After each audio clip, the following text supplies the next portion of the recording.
Today we have a 2010 Mazda CX-7 all-wheel drive SUV. They're complaining that the front end's shaky when they apply the brakes, so we're going to put new rotors and pads on it for them. First thing you got to do is take off the front tire, of course. It's a 13/16, and I like to turn it like this because the caliper will be easier to get at.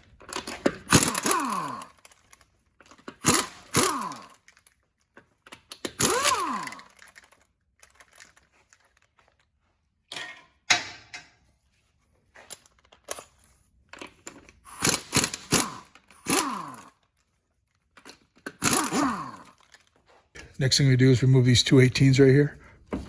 Break those loose. These are your slide pins.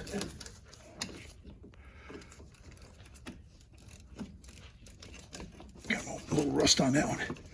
Sometimes on these they don't come out easy. So you might have to put a screwdriver back here or grab this here with vice grips, because see all the rust right there? It just keeps spinning, so you got to get something to pull it out like that. But this one's coming, so just a little tougher. You got to put a little pressure out like that to get it out because of the rust. We'll clean that up before we put it back in.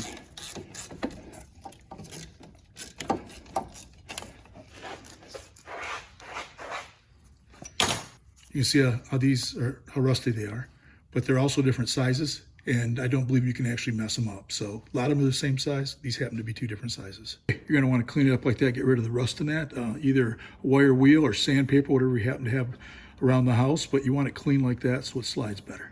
Just push it back here, nice and easy. As long as it's going smooth, the caliper's good, which it is.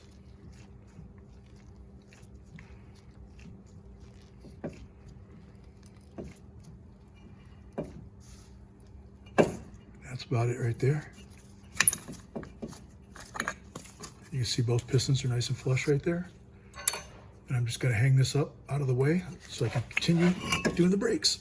I'm going to use the impact with a 19 to remove the caliper bracket.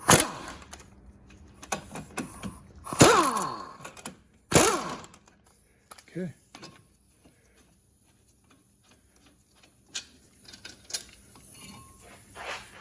This rotor's coming off nice and easy. Usually these have a little screw in here, but this car's older. You can tell it's broke off. Somebody broke it off before, so it doesn't matter if you have it or not. The wheels, the lug nuts are going to hold the wheel on, everything on, so it doesn't matter. We're using 2-year rotors.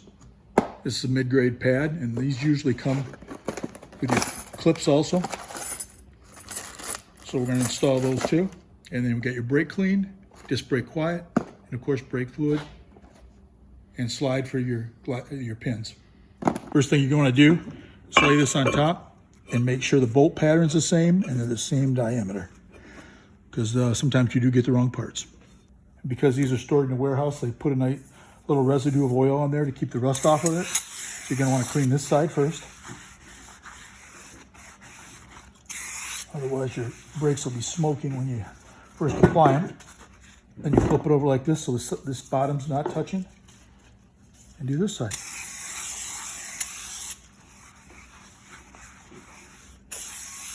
Now it's ready to install. You reinstall the rotor, and then I like to put a lug nut in it, kind of hold it in place so I don't have to fight it. Otherwise it kind of flops out like that. So if I just push it up flush, put this on, it makes it a little better for me. Next thing, we install the caliper bracket with these 19 bolts. Hold it around, kind of find where it goes there. That one went right in. That one's going right in. Okay. Once it's started, you can impact it down. And I like to double check it. You can torque it to specs, but I just tighten it up. Never had one come loose all these years. Good enough. Now we spray a little disc brake quiet on the back. Helps against squeaks. And then install your pads like that. Just push to the back with it.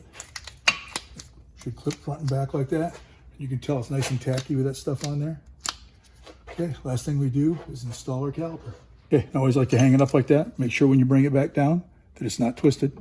It slides just on like that with the rubber there and the rubber there. Ready to put the pins on.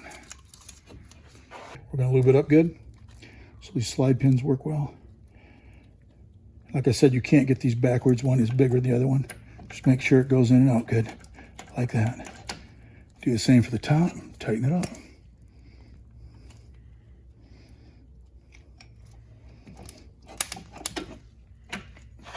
Okay, we tighten up these 17s.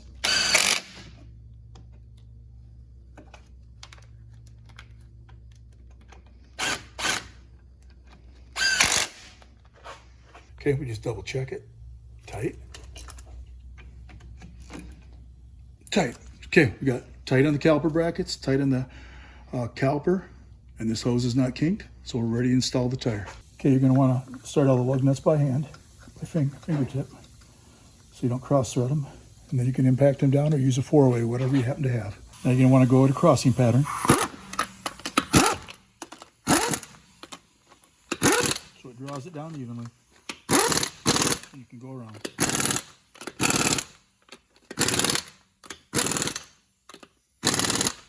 That's all it takes to install front pads and rotors on a 2010 Mazda CX-7.